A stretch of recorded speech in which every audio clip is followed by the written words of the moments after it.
Hello and welcome back to the Crime Reel.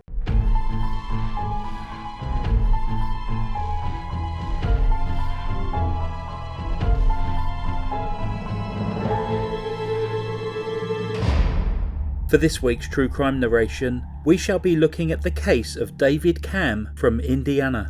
David was born on New Year's Day 1964. At the age of 25 in May 1989, he married a lady by the name of Kimberly Wren. The couple went on to have two children together, Bradley, who was born on the 1st of February 1993, and Jill, who was born on the 28th of February 1995. The family were heavily involved with the local church, where Kimberly was treasurer. David played basketball, and the two children attended Bible classes. They lived in a large ranch-style house on Lockhart Road in Georgetown, Indiana. At the time, Georgetown had a population of around 2,000, and the Camm family enjoyed living within a close-knit community. The children attended the Graceland Christian School, which the family had chosen because they believed in the value of Christian education and its importance for their children. Kimberly was a senior accountant for the Aegon Insurance Group in Louisville and enjoyed monthly card games with a group of female friends. David was an Indiana state trooper with an interest in restoring old hot rod cars. In May 2000, David left the state police after he and two other officers were accused of assaulting a 19-year-old man when they stopped him after a high-speed chase. An internal investigation exonerated David, but he was disappointed by the lack of support that the police department had given him. He subsequently resigned in order to work for the family business and spend more time with his young family. On Thursday, the 28th of September 2000, Kimberly and the children went to swimming practice at Hazelwood Junior High School in nearby Flawed County. David, meanwhile, was playing basketball at a sports hall in a local church. He returned home just before 9:30 p.m. that evening and found that his entire family had been shot dead in the garage of their Georgetown home. On Saturday, the 30th of September, it was reported that David had been interviewed by investigators and he was not a suspect in the investigation. Family members stated that David was, understandably, devastated and inconsolable. However, the following evening, despite having an alibi that was corroborated by a total of 11 witnesses, David was charged with the murders of Kimberly, Bradley and Jill. The main basis of the state's case was 8 drops of blood which were found on David's shirt. These were interpreted to be high-velocity spatter by the investigator at the scene. This investigator, Robert Stites, was in fact a crime scene photographer with no formal education in the analysis of blood patterns. The Floyd County bloodstain and crime scene expert, Rodney Englert, was unable to attend the scene and sent Robert to stand in for him. Additionally, Robert also informed the police at the scene that he had observed evidence of the killer's attempt to clean up after the crime.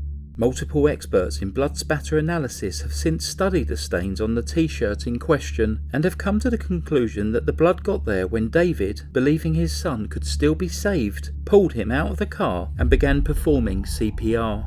Later, it was also determined that what Robert Stites deemed as evidence of cleaning up was really nothing more than a simple change that blood undergoes when exposed to air for a certain amount of time. As it turned out, there was no actual evidence for Rob Stites' theories at all. When the case went to trial, David's alibi was unconvincing to the jury.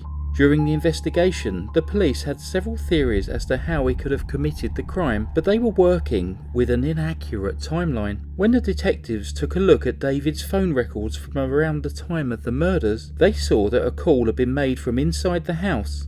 They believed that this phone call had been made at 7:19 p.m. and therefore proof that his story about playing basketball from 7 to 9 was false. This was incorrect.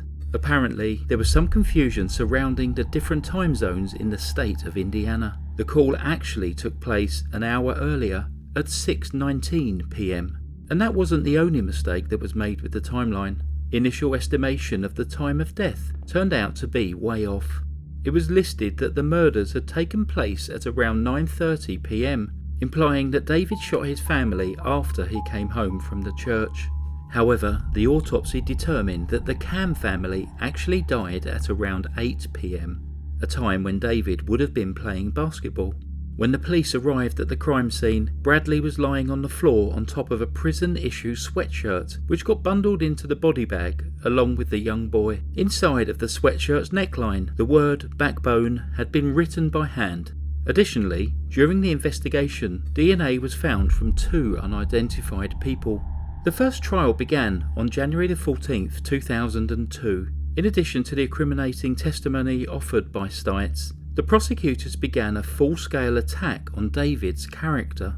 Although he wasn't a murderer, David Camm was far from perfect. In court, his various mistresses took to the stand to describe his regular infidelities.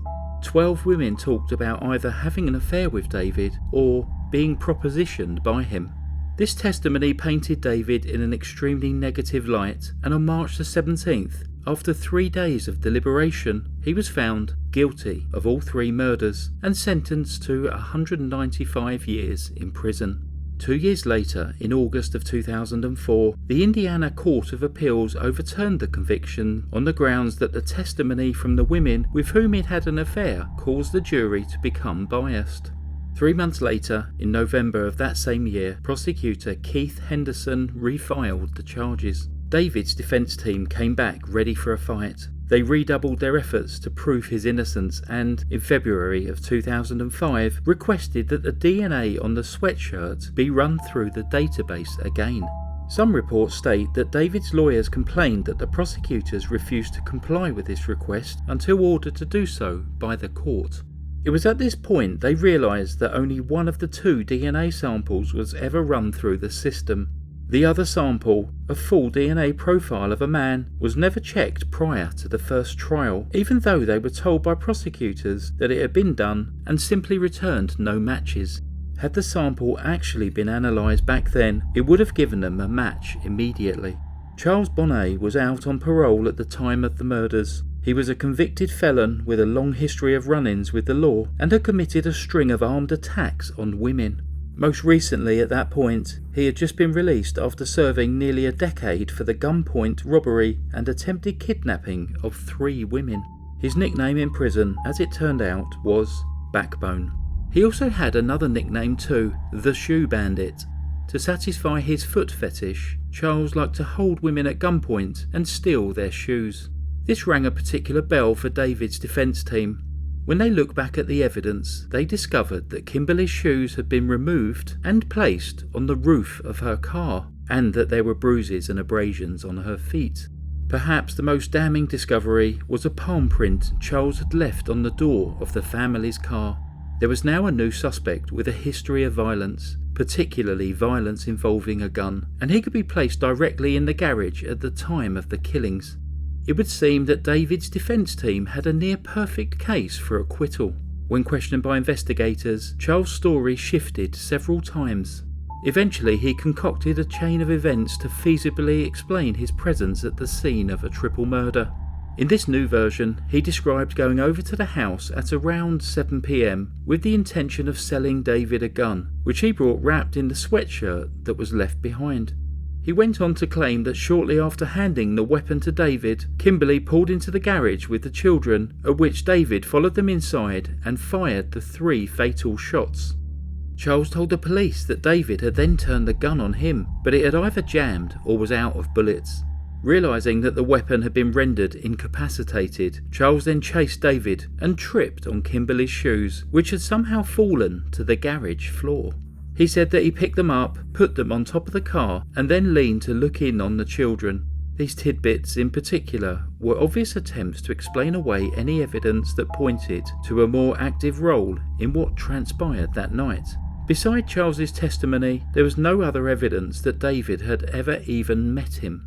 Charles and David were charged as co-conspirators. Despite a great deal of evidence to the contrary, prosecutors were still convinced that David was involved in his family's death. Charles was tried first. He was found guilty and sentenced to 225 years in prison. Soon after, on January 17, 2006, David Camm once again returned to the courtroom to plead his innocence. With the revelation of the affairs deemed inadmissible for the second trial, the prosecutor pursued a different strategy. The state accused David of sexually abusing his daughter Jill based on finding a single blunt force trauma injury in her genital area.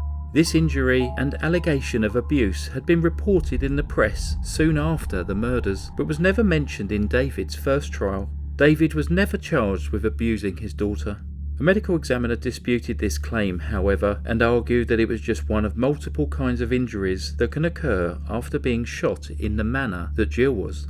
David was convicted for a second time, with people now believing that he preyed on his own child, in addition to killing her, and on March 3, 2006, he was sentenced to life without parole. He began the appeal process all over again. Just like the first case, the conviction was ultimately thrown out, but David was not a free man. There would be yet another trial, during which the judge had instructed the jury to submit a guilty verdict if they believed David may have aided and abetted Charles in the killings. Judge Dart's decision was met with a healthy share of controversy, especially because it meant that David could be convicted even if he wasn't believed or proven to be the murderer. In this final bout with the judicial system, further evidence surfaced.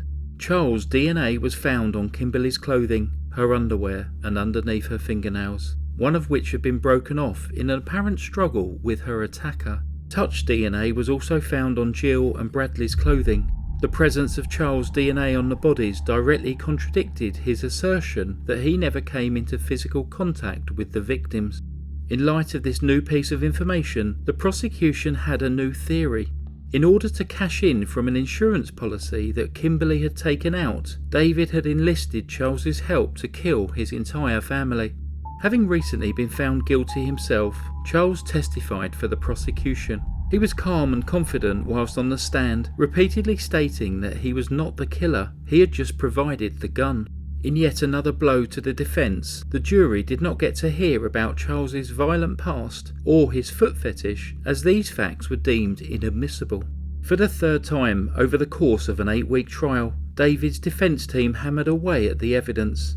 More than 13 years after the murders, and after 10 hours of jury deliberation, David was found not guilty and granted the one thing he longed for most as a wrongfully accused man: vindication. David's suffering was prolonged and profound, an innocent man who had to grieve the death of his family from inside a prison cell whilst being labelled a murderer. After his release, David filed a $30 million civil lawsuit. He won and was awarded just $450,000. Charles Boney remains in prison, the sole person convicted of the murders of Kimberly, Bradley and Jill Camm. It is believed that it cost the state upwards of $4.5 million to bring the true killer to justice. However, Kimberly's parents, Frank and Janice Wren, do not believe that justice has been served. They were interviewed following David's release and stated that they still believe their former son-in-law was responsible for the deaths of their daughter and grandchildren. I would just like to pass on my thanks to Kevin Potts for suggesting covering this case. I hadn't heard of it before. Once I read up about it, it was going to be the next crime reel story. Kevin's mother-in-law lived very near to Kimberly's parents, and that must have been awful to watch what they had to go through at the time. Please click like and subscribe if you're new to the channel. Please add any comments down below. Thanks very much for listening to the crime reel. Stay safe. Goodbye. Psst. This case was covered on an episode of the TV show 48 Hours. Goodbye.